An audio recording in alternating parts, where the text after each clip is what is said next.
শান্তি।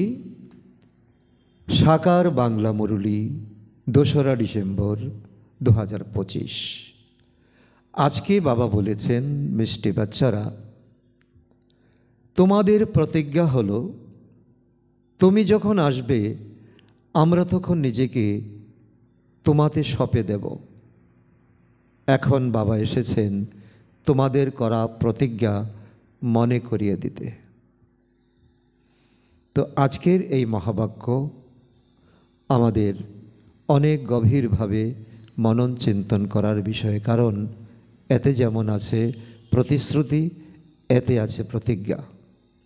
আমরাই প্রতিশ্রুতি দিয়েছিলাম, ভগবান যখন তুমি আসবে এই ধরাধামে আমরা সংসারের সমস্ত কাজ ফেলে রেখে তোমাতেই সমর্পিত হব। তো কালক্রমে আমরা ভুলে গেছি, মায়া আমাদের ভুলিয়ে দিয়েছে। আর এখন বাবা এসে আমাদের পুনরায় স্মরণ করিয়ে দিচ্ছেন যে তোমরাই তো ডেকেছিলে, তোমরাই তো প্রতিজ্ঞা করেছিলে, তোমরাই তো প্রতিশ্রুতিবদ্ধ হয়েছিলে। আমিও তোমাদের প্রতিশ্রুতিবদ্ধ, আমিও তোমাদের কাছে, আমি তোমাদের যখন তোমরা ভুলে যাবে আমি এসে স্মরণ করিয়ে দেব। এখন আমি এসেছি সেই কথা আবার তোমাদেরকে স্মরণ করিয়ে দিতে। তো এর মধ্যে তো বাবা আমাদের তো দায়িত্বপূর্ণতা এবং কর্তব্যপরায়ণতার সম্পূর্ণ শিক্ষা আমাদেরকে দিচ্ছেন, যে সংসারেও যদি আমরা কোনো প্রতিশ্রুতি, কোনো প্রতিজ্ঞা করে থাকি, তা মেটানো, তা সম্পূর্ণ করা আমাদের মহান কর্তব্য, মহান দায়িত্ব, যখন স্বয়ং পরমপিতা আমাদের আত্মাদেরকে বোঝাচ্ছেন। আজকের প্রশ্ন, মোক্ষ কোন বৈশিষ্ট্যের কথা, বৈশিষ্ট্যের জন্য দেবতাদেরকেই পূজ্য বলা যায়? দেবতাদের মধ্যে এমন কি বৈশিষ্ট্য ছিল তারা পূজ্য বলে পরিচিত? উত্তর, দেবতাদেরই সেই বৈশিষ্ট্য আছে যারা কখনো কাউকে স্মরণ করে না, না বাবাকে স্মরণ করে, না কারুর চিত্রকে স্মরণ করে, সেই জন্য তাদের পূজ্য বলা হয়। সেখানে থাকে শোক আর শোক, সেই জন্য কাউকে স্মরণ করার প্রয়োজন হয় না। এখন তোমরা একমাত্র বাবার স্মরণে ওই রকম পূজ্য পবিত্র হচ্ছ, এরপর যাতে আর স্মরণ করার প্রয়োজনই না থাকে। তো এখন হলো আমাদের সেই ফাউন্ডেশন, যে ফাউন্ডেশন এখন আমাদের করতে হবে। আর এই ফাউন্ডেশন টেকসই হবে আগামী 2500 বৎসর, কারণ শতযুগে, ত্রেতাযুগে এখনের ফাউন্ডেশন অনুসারে দেবতারা কখনো কাউকে ভক্তি করবে না, পূজা করবে না, কাউকে স্মরণ করবে না, আর তারাই হবে পূজ্য। আর এই সময় যখন আমরা, আমাদের কাছে এত বিভিন্নতা থাকা সত্ত্বেও আমরা যখন এক বাবাকেই চিন্তন করব, এক বাবাকেই স্মরণ করব, তখনই এই সংস্কার আমাদের শতযুগে যাবে। আর এখন আমরা পবিত্র হচ্ছি, এরপর আমরা শতযুগে পূজ্য হয়ে যাব। ওম শান্তি। মিষ্টি মিষ্টি রুহানি বাচ্চারা, বাবা বলছেন এখন রুহানি আত্মা তো বলবো না, রুহ বা আত্মা একই কথা। বাবা এখানে আমাদের অত্যন্ত গভীরতম ফিলিং দিয়ে, অনুভব দিয়ে বাবা আমাদেরকে স্মরণ করছেন। আত্মারূপী বাচ্চাদের প্রতি বাবা বোঝান। প্রত্যেকটি কথা আমাদের এখন মনোযোগ দিয়ে বোঝা উচিত, মনন চিন্তন করা উচিত। আগে কখনোই আত্মাদের পরমপিতা পরমাত্মা জ্ঞান প্রদান করেননি, সত্য, ত্রেতা, দ্রাপর, কলি, কখনোই না। যখন সময় হয়েছে তিনি অবতরিত হয়েছেন। বাবা নিজেই বলেন, আমি একবারই কল্পের পুরুষোত্তম সঙ্গম যুগে এসে ব্রহ্মার শরীর দ্বারা, অর্থাৎ ব্রহ্মার মুখ দ্বারা তোমাদেরকে এই জ্ঞান প্রদান করি। তো এইরকম আর দুনিয়াতে কেউ বলতে পারবে না। দুনিয়াতে কত সাধু, সন্ত, বিদ্বান, বুদ্ধিমান, পণ্ডিত রয়েছেন। সমগ্র কল্পে সঙ্গম যুগ ব্যতীত বাবা বসে সঙ্গম যুগ ব্যতীত বাবা নিজে কখনোই আসেন না। কারণ দাপর যুগ থেকে অন্য আত্মারা আসে ধর্ম স্থাপন করার জন্য। ইব্রাহিম আসেন, বুদ্ধ আসেন, জিসাস ক্রাইস্ট আসেন মেনটেনেন্স করার জন্য। যেমন একটা ঘর তৈরি হলে তো কিছুদিন পরে যখন ঘর একটু পুরাতন হয় তখন তাকে মেনটেনেন্স করতে লাগে, তার রং চেঞ্জ করতে লাগে, কোথাও কোথাও প্লাস্টার ভেঙে পড়লে তাকে মেনটেনেন্স করতে লাগে। তো ঠিক তেমনই তো বাবা বলছেন আমি সঙ্গম যুগ ব্যতীত, সঙ্গম যুগে এসে আমি 3 ধর্ম স্থাপনা করি, ব্রাহ্মণ, দেবতা, ক্ষত্রিয়। তারপর আর যখন দাপর যুগ থেকে তখন আমার আসার কোনো পার্ট নেই, তো আসে তখন ধর্ম আত্মারা যাদের যাদের ড্রামাতে পার্ট আছে। তো এই জন্য এই সময় পরমাত্মা জ্ঞান প্রদান করছেন, নিজেকে আত্মা মনে করো আর বাবাকে স্মরণ করো। কথাটা যদি এক লাইনেরই হয় কিন্তু তার গভীরতা অনেক বেশি, তার তাৎপর্য, তার ইম্পর্টেন্স অনেক বেশি। নিজেকে আত্মা মনে করা আর বাবাকে স্মরণ করা তো বাস্তবিক অত্যন্ত তো দুর্বোধ্য, অনেক কঠিন। তো কোনো কোনো বাচ্চার জন্য এটা অনেক মুশকিল মনে হয়, কারো কারো খুবই তো সহজ মনে হয়। খুবই সহজ হলেও বুদ্ধিতে কিন্তু সঠিকভাবে ধারণ করতে পারা যায় না। কারণ এখানে অপোজিশন আছে, কে অপোজিশন আছে? মায়া। মায়া তো মুহূর্তে মুহূর্তে আমাদের ভুলিয়ে দেয় যে আমরা আত্মা আর পরমপিতা পরমাত্মাকে স্মরণ করতে হবে। তাই ক্ষণে ক্ষণে বাবা আমাদের বোঝালেও বাচ্চারা বোঝে না, মায়া ভুলিয়ে দেয় বা বাচ্চারা প্রলোভিত হয়ে যায়। স্কুলে টিচার 12 মাস পড়াশোনা করায়, তবু তো যখন পরীক্ষা হয় 12 মাস পড়াশোনার পরে যখন ফাইনাল এক্সাম হয় তো অনেক বাচ্চারা ফেল করে যায়।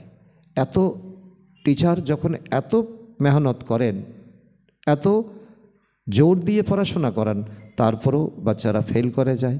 এই অসীম জগতের বাবাও রোজ বাচ্চাদের পড়ান। আর লৌকিক দুনিয়াতে আর বাবার মধ্যে পার্থক্য হলো, তো এখানে বাবা আমাদের তো রোজ পড়ান আর রোজ আমাদেরকে পরীক্ষা দিতে হয়। তো আগে পরীক্ষা তারপর আমাদের পড়াশোনা। তো লৌকিক দুনিয়াতে আগে পড়াশোনা তারপর পরীক্ষা। তো এতটুকুই ডিফারেন্স, তো তার গভীরতা আমাদের বোঝা উচিত। তো এই জন্য তবু কারো ধারণা হয়, কারো ধারণা হয় না, কেউ ভুলেই যায়। মুখ্য ব্যাপার তো এটাই বোঝানো হয়, নিজেকে আত্মা মনে করো আর বাবাকে স্মরণ করো। তো একমাত্র বাবাই বলেন আমাকে স্মরণ করো। আমাকে মানে আমি নিরাকার অর্থাৎ পরমপিতা পরমাত্মা, শিব পিতা অর্থাৎ তোমার পিতা, তোমার শিক্ষক, তোমার সদ্গুরু। আর কোনো মানুষ একথা বলতে পারবে না, কারণ মানুষ তো মানুষ, তার সাকার শরীর আছে, আর এখানে তো নিরাকার বলছে। তো বাবা বলেন আমি একবারই আসি। বাচ্চারা কল্পের শেষে আবার সঙ্গমে একবারই তোমাদের আমি বুঝিয়ে থাকি। বারবার বাবা রিপিট করছেন, কারণ তার মধ্যে বোঝার মতো অনেক বিষয় আছে। তোমরা এই জ্ঞান প্রাপ্ত করো। দ্বিতীয় আর কেউ তো গ্রহণ করতেই পারে না, বা ড্রামাতে তাদের পার্ট নেই। তারা ভক্তি করবে, তারা তীর্থযাত্রা করবে, অনেক অনেক পার্ট তারা করবে। তোমরা যারা প্রজাপিতার ব্রহ্মার মুখবংশাবলী ব্রাহ্মণ, তোমরাই এই জ্ঞানকে বুঝতে পারো। তোমরা জানো যে কল্প পূর্বেও বাবা এই সঙ্গমে এসে আমাদের প্রতিশ্রুতি মতো গান শুনিয়েছেন, জ্ঞান নলেজ আমাদেরকে শুনিয়েছিলেন। তোমাদের অর্থাৎ ব্রাহ্মণদেরই এই পার্ট আছে। এই বর্ণতে তো অবশ্যই ঘুরে আসতে হয়। তো বাবা বলছেন এই ব্রাহ্মণ হলো একটা বর্ণ, অন্যান্য বর্ণের মতো তো ব্রাহ্মণও একটা বর্ণ। দুনিয়াতে তো মানুষের সুবিধার্থে বর্ণ তৈরি করেছেন, বর্ণ প্রথা তৈরি করেছেন। আর পরমপিতা এই সঙ্গম যুগে এসে তো ব্রাহ্মণ বর্ণ বা ধর্ম, তারপর সত্যযুগে ত্রেতাযুগে দেবতা আর ক্ষত্রিয় ধর্ম স্থাপন করেন। তারপর আমরা বৈশ্য এবং শূদ্র আমরা নিজেরাই হই। ভগবান বানান না বৈশ্য বা শূদ্র। তো অত্যন্ত গভীর বোঝার মতো বিষয়। অন্যান্য ধর্মের তারা এই বর্ণতে আসবেই না, কারণ তাদের বৈশ্য শূদ্রের পার্ট। তাদের ব্রাহ্মণ ধর্মের পার্ট নেই, ব্রাহ্মণ বর্ণের পার্ট নেই। তো ভারতবাসীরাই এই বর্ণতে আসে, আর এই বর্ণতে আসার পরে তো আমাদের দায়িত্ব অনেক বড় বড় হয়ে যায়, কারণ এই যজ্ঞ রক্ষা করা একমাত্র ব্রাহ্মণদেরই কর্তব্য। তো ব্রাহ্মণও ভারতবাসীরাই হয় বেশিরভাগ ক্ষেত্রে। তো সেই জন্য বাবাকে ভারতেই আসতে হয়, ভারত বাবার অবতরণ ভূমি। তোমরা হলে প্রজাপিতা ব্রহ্মার মুখবংশাবলী ব্রাহ্মণ। ব্রাহ্মণের পরবর্তী হলো দেবতা আর ক্ষত্রিয়। তো ক্ষত্রিয় কেউ হয় না, তোমাদের তো ব্রাহ্মণ করে তোলেন, তারপর তোমরা দেবতা হয়ে ওঠো। তাদেরই আবার ধীরে ধীরে কলা কম হয়ে গেলে তখন তাদের ক্ষত্রিয় বলে। তো বাবা এই ক্ষত্রিয় ধর্মেরও বর্ণেরও বাবা তাৎপর্য খুলে বলছেন যে ক্ষত্রিয় আমাদের গুণ কমে গেলে তো অটোমেটিক আমরা ক্ষত্রিয়তে এসে যাই, কিন্তু বাবা আমাদের বরদান দিয়ে রেখেছেন ব্রাহ্মণ, দেবতা, ক্ষত্রিয়। ক্ষত্রিয় অটোমেটিক্যালি হয়ে যায়, বাবা এসে তো ব্রাহ্মণ করে তোলেন, তারপর ব্রাহ্মণ থেকে দেবতা, আবার তারাই ক্ষত্রিয় হয়। এই তিন ধর্মই তো এক বাবা এসে স্থাপন করেন। তো এইরকম না যে শতযুগ ত্রেতাতে তিনি আবার আসবেন, না, একবারই এসে তিনি এই তিন ধর্মের স্থাপনার কাজ তিনি করে যান। কারণ তিনি জানেন দেবতারা যখন গুণ কলা কমে যাবে তাদের, তখন তারা ক্ষত্রিয়তে চলে যাবে। কিন্তু তখনও এই দুনিয়াকে শতযুগই বলা হয়, সেখানে কোনো দ্বিমত থাকবে না, দ্বিভাষা থাকবে না, এক রাজ্যই থাকবে। তখনও মানুষের মূল্যবোধ থাকে। আর এখন দুনিয়াতে মূল্যবোধ একেবারে হীন হয়ে গেছে। তো এই জন্য তো বাবা বলেন মানুষ না বুঝতে পারার কারণে বলে দেয় সত্য, ত্রেতা, দাপর, কলিযুগ, তো সবখানেই ভগবান, যুগে যুগে ভগবান আসেন। তো বাবা বলেন আমি যুগে যুগে আসি না, আমি আসি একবার সঙ্গম যুগে, এই অন্তিম সময়ে, কল্পের সঙ্গম যুগে, অর্থাৎ কল্পের শেষে অর্থাৎ কলিযুগ শেষ, শতযুগ শুরু। তো এই সঙ্গম যুগে আমি আসি, আমি তোমাদের ব্রাহ্মণ তৈরি করি। আর ব্রাহ্মণ তোমরা যজ্ঞকে রক্ষা করো, তোমরা জ্ঞানকে বর্ণন করো, বর্ধন করো, সকলের কাছে নিয়ে যাও। তো আমি ব্রাহ্মণ তৈরি করি প্রজাপিতা ব্রহ্মার দ্বারা। তার অর্থ বাবা বলছেন আমি তো পরমধাম থেকে আসি। আচ্ছা, ব্রহ্মা কোথা থেকে আসে? এটাও অনেকের কাছে একটা গভীর প্রশ্ন। ব্রহ্মা তো 84 জন্ম গ্রহণ করেন, আমি তো গ্রহণ করি না। আমার তো জন্ম মরণ নেই, কর্ম ভোগ নেই।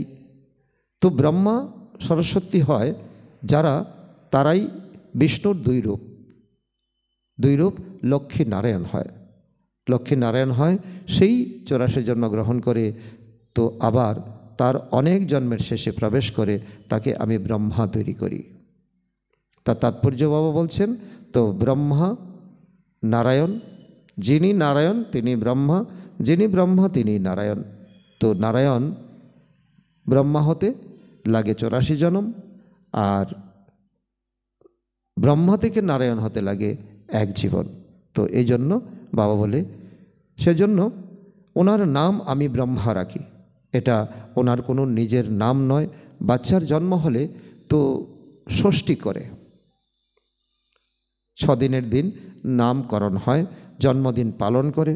ওনার জন্মপত্রিকার নাম তো ছিল দাদা লেখরাজ, সেটা তো ছোটোবেলার ছিল দেওয়া নাম, এখন নাম পরিবর্তন হয়েছে। সঙ্গমে যখন ওনার মধ্যে বাবা প্রবেশ করেছেন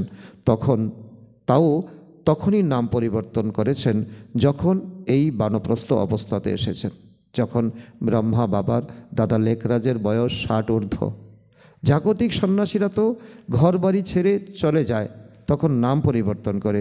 ইনি তো বাড়িতেই থাকেন, গৃহস্থিতে থাকেন, সংসার ধর্মে ছিলেন। ওনার নাম ব্রহ্মা রাখা হয়েছে, কারণ ব্রাহ্মণ দরকার, ব্রহ্মার দ্বারা ব্রাহ্মণ। আর ব্রহ্মলোকের নিবাসী এসেছেন পরের দেশে, তো ওনার নামও রেখেছেন ব্রহ্মা। তোমাদের নিজের করে নিয়ে পবিত্র ব্রাহ্মণ করে তোলেন। এই জন্য আমাদের জন্ম দত্তক জন্ম, আমাদেরকে বাবা নিজের করে নিয়েছেন, কোলে করে নিয়েছেন, পবিত্র করে তোলা হয় তোমাদের।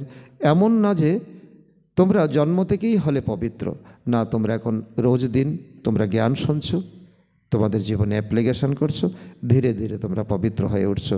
তোমাদের পবিত্র হয়ে ওঠার শিক্ষা দেওয়া হয়। তো কেমন করে পবিত্র হলে, সেটা হলো মুখ্য ব্যাপার। তোমরা জানো যে ভক্তি মার্গে তো একজনও পূজ্য হতে পারে না। শুধু ভক্তি করে গেছে, দান পুণ্য করে গেছে, তীর্থযাত্রা করে গেছে, একজনও কিন্তু পূর্ণ আত্মা, পূর্ণ তো পূজ্য হতে পারেনি। মানুষ গুরু প্রমুখের কাছে গিয়ে মাথা টেকে, কারণ বাড়িঘর ছেড়ে পবিত্র হয়। এছাড়া এদের পূজ্য বলে না। পূজ্য সেই যে কাউকে স্মরণ করে না। বাবা উদাহরণ দিচ্ছেন দেবতাদের। দেবতারাই একমাত্র যে যারা কাউকে স্মরণ করে না, কাউকে ভক্তি করে না। তো সন্ন্যাসীরা ব্রহ্মতত্ত্বকে স্মরণ করে, তারা ব্রহ্মতত্ত্বকে ভগবান বলে মানে, প্রার্থনা করে। শতযুগে কাউকে, দেবতারা কাউকে স্মরণ করেই না। এখন বাবা বলেন তোমাদের স্মরণ করতে হবে এক পরমপিতাকে। আর এই সংস্কার এখন তোমাদের ট্রান্সফার হবে শতযুগে, ত্রেতা যুগে। তো এখন আমাদের কত কর্মনিষ্ঠা, আমাদের তো জ্ঞাননিষ্ঠা হয়ে থাকতে হবে। তো সেটা তো হলো ভক্তি, যে দাপর কলিযুগে তোমরা করে এসেছো। তোমাদের আত্মা হলো গুপ্ত, তোমরা গুপ্ত আননোন ওয়ারিয়র্স, কারণ গুপ্ত যোদ্ধা তোমরা, তোমাদেরকে কেউ জানে না। এবং তোমরা এখন প্রখ্যাত হবে। তোমরা প্রখ্যাত হলেই ভগবান প্রখ্যাত হবে। যথার্থভাবে কেউ আত্মাকে জানে না। শতযুগে ত্রেতা যুগেও শরীরধারী নিজের নাম দ্বারা পাঠ করে, নাম ব্যতীত কোনো পাঠ হতেই পারে না। তো যেখানেই থাকুক শরীরের উপর নাম অবশ্যই ধার্য হয়, নাম ব্যতীত পাঠ কি করে প্লে করবে। তাই বাবা বুঝিয়েছেন। তো ভক্তি মার্গে গায়, ভগবান তুমি এলে আমি তোমাকেই আপন করে নেব, সংসারের সমস্ত কাজ ফেলে রেখে তোমার কোলেই আমি ঢলে পড়ব। তো দ্বিতীয় কাউকেই আমি আপন করে নেব না, কাউকে স্মরণ করব না, তো আমি তোমারই হব। তো এটা আত্মা বলে। ভক্তি মার্গে যে দেহধারীরা আছে, আমরা আর তাদের পূজা করব না। ভগবান তুমি যখন আসবে তখন তোমাকেই আমি সঁপে দেব, আমি সমর্পণ হব। তো কত বড় প্রতিশ্রুতি, কত বড় প্রতিজ্ঞা, তাই না? কিন্তু যখন তিনি কখন আসবেন তো এটাও কোনো ভক্ত জানে না। তোমরাও জানো নি তেমন। অনেক দেহধারীদের নামধারী করে তো পূজা করতে থাকে। যখন আধাকল্প ভক্তি সম্পূর্ণ হয় তখন বাবা আসেন। বাবা বলেন তোমার জন্ম জন্মান্তর ধরে, তোমরা জন্ম জন্মান্তরে ধরে এসেছো, আমি তোমাকে ছাড়া আর কাউকেই স্মরণ করব না। তো তোমরা বলে এসেছো না যে তুমি যখন আসবে আমি তোমার কাছে সমর্পণ হব, জন্ম জন্মান্তর ধরে বলে এসেছো। তো নিজের দেহকেও স্মরণ করব না, কিন্তু তো আমাকে জানেই না, তো স্মরণ করবে কি করে? তো এই জন্য তোমাদের অনেকটা ফারাক রয়ে গেছে। তো এখন বাবা বাচ্চাদের বসে বোঝান, মিষ্টি মিষ্টি বাচ্চারা নিজেদের আত্মা মনে করে আমি বাবাকে স্মরণ করো। তো বাবা হলেন একমাত্র পতিত পাবন, ওনাকে স্মরণ করলে তোমরা পতিত থেকে পবিত্র শতপ্রধান হয়ে যাবে। শতযুগ ত্রেতা যুগে ভক্তি তো হয়ই না, সেখানে ভক্তির কোনো প্রয়োজন থাকে না। তোমরা কাউকে স্মরণ করতে না, না বাবাকে না কোনো চিত্রকে। যেমন দাপর কলিযুগে তোমরা করে এসেছো, হাজারো চিত্র তোমরা বানিয়েছ, হাজার পূজা তোমরা করে এসেছো। তো সেখানে তো সুখ আর সুখ থাকবে। শতযুগে ত্রেতা যুগে বাবা এও বুঝিয়েছেন তোমরা যত নিকটবর্তী হতে থাকবে কর্মাতীত অবস্থা হতে থাকবে। শতযুগে নতুন দুনিয়া, নতুন গৃহে তো খুশি অনেক থাকবে তোমাদের। তারপর 25% পুরানো হলে তখন যেন স্বর্গই ভুলে যায়, সেমি স্বর্গ হয়ে যায়, অর্থাৎ 14 কলা অর্থাৎ ত্রেতাযুগ হয়ে যায়। তাই বাবা বলেন তোমরা গাইতে বাবা আপনারই হব, আপনার থেকে শুনব, আর কাউকে শুনব না, আর কাউর হবই না। তো অবশ্যই তবে আপনি বলতে পরমাত্মাকে বলতে না, আত্মা বলে পরমাত্মা বাবার প্রতি। তো আত্মা হলো সূক্ষ্ম বিন্দু, তাকে দেখার জন্য দিব্য দৃষ্টি চাই। আত্মার ধ্যান করতে পারা যায় না। আমরা অর্থাৎ আত্মারা হলাম ছোট বিন্দু, এরকম মনে করে স্মরণ করা পরিশ্রমের, কিন্তু করতে তো তোমাদের হবে। আত্মার সাক্ষাৎকারকে প্রচেষ্টা করা হয় না, পরমাত্মার সাক্ষাৎকারের জন্য প্রচেষ্টা করা হয়। তো যার জন্য শুনে থাকি, বাবা বলছেন তিনি হাজার সূর্যের থেকে তেজময়। ভগবান সম্পর্কে আমরা এমনই বর্ণনা দিয়ে এসেছি, আমার পিতা আর তিনি কিনা হাজার সূর্যের থেকে তেজময়। এত পৃথিবীতে আমরা এত দূরে থেকেও তো সূর্যের সামনে আমরা দাঁড়াতে পারি না। আর ভক্তিতে কিনা আমরা বলেছি ভগবান তিনি যিনি হাজার সূর্যের থেকে তেজময়। কারণ পরমপিতা কি কখনো এমন হতে পারেন? ওনার সুশীতল ছায়াতে আমরা একেবারে শান্ত হয়ে যাই। তো ওনার রূপ এমন তেজময় কি করে হবে? তো এখানে বলা আর বোঝা আমাদের অনেক পার্থক্য হয়ে গেছে। কারোর সাক্ষাৎকার হলে তখন বলে অনেক তেজময় ছিল, কারণ সেটাই শুনে এসেছে, সেটাই মনের মধ্যে সংস্কার বেঁধে এসেছে। তো যার প্রতি সম্পূর্ণ তো ভক্তি করবে তাকে দেখবে। তো যেমন ভাবনা রাখে, তো কেউ যদি গণেশের পূজারী হয় তো গণেশই সেই সাক্ষাৎকার করবে, কেউ হনুমানের পূজারী হলে হনুমানকে সাক্ষাৎকার করবে। তো সেটা না হলে বিশ্বাস দৃঢ় হবে না। সেই জন্য ভগবানও যার যেরকম ভাবনা তাকে তেমনভাবে, যদি ড্রামাতে থাকে তাকে তেমনভাবে সাক্ষাৎকার করায়। বাবা বলেন তো আত্মাকেই দেখা যায়নি তো পরমাত্মাকে দেখবে কি করে?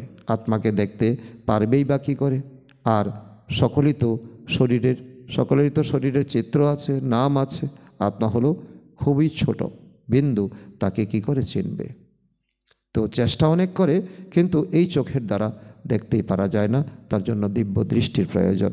তো আত্মার জ্ঞানের অব্যক্ত চোখ প্রাপ্ত হয়। যেমন এখন জ্ঞান প্রাপ্ত করেছ, নিজেকে আত্মা জেনেছ, আত্মা কোথা থেকে এসেছে জেনেছ।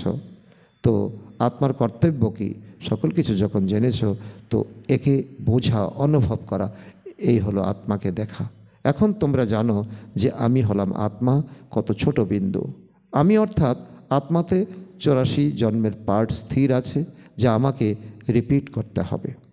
আমার করণীয় কর্তব্য, আমি কখনো তাকে ফেলে রাখতে পারি না, তাকে আমাকে পার্ট প্লে করতেই হবে। বাবার শ্রীমত প্রাপ্ত হয় শ্রেষ্ঠ করার জন্য, তাই সেই অনুযায়ী চলা উচিত। এই সময় পরমাত্মা শ্রীমত দিচ্ছেন, সেই শ্রীমতে যদি আমরা চলি তাহলে আমরা অবশ্যই শ্রেষ্ঠ থেকে শ্রেষ্ঠ হতে পারবো। তোমাদের দৈবী গুণ ধারণ করতে হবে, খাদ্য পানীয় রয়্যাল হওয়া উচিত, আচার আচরণ খবর রয়্যাল হওয়া দরকার। তোমরা দেবতায় পরিণত হচ্ছ না?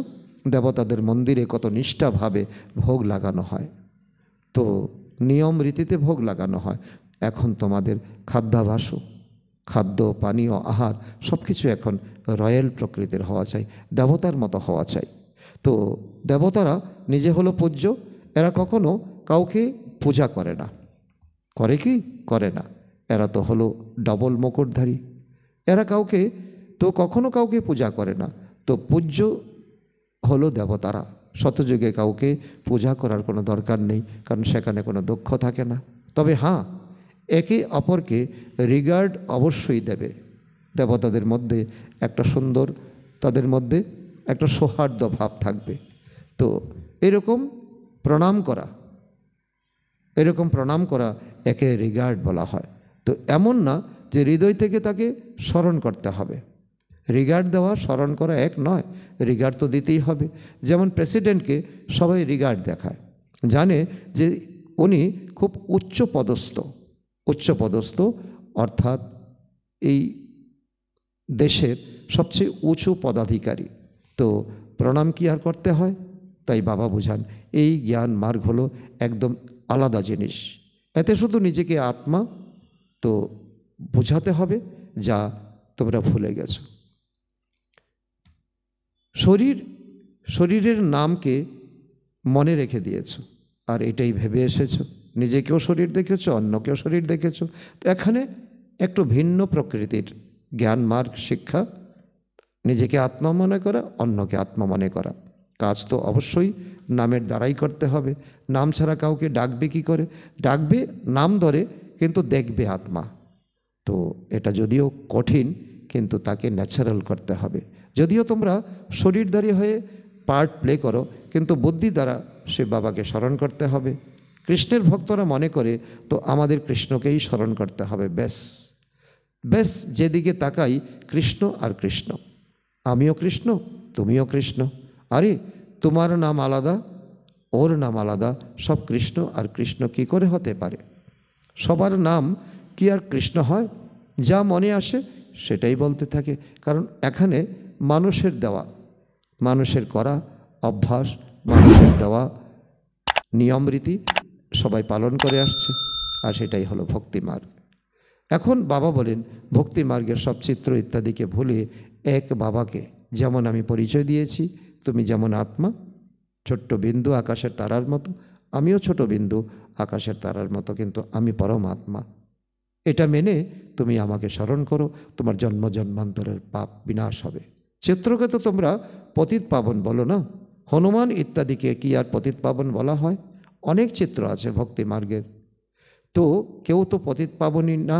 কোনো দেবী ইত্যাদি যাদের শরীর আছে তাদের পতিত পাবন বলা যায় না, কারণ পতিত পাবন বলে তিনি যিনি নিরাকার, যিনি ভগবান। 6-8 হাত বিশিষ্ট দেবী দেবতাদের তো পূজা করা হয়, সব নিজেদের বুদ্ধি দিয়ে তো চিত্র তৈরি করে, ইনি কে সেটা তো জানে না। এই পতিত পাবন বাবার সন্তানরা সাহায্যকারী হয়। এখন যজ্ঞকে বৃদ্ধি করা, যজ্ঞকে রক্ষা করা, তার সুবৃদ্ধ করা তো এখন তোমাদের কর্তব্য। তো এটা কারোরই জানা নেই।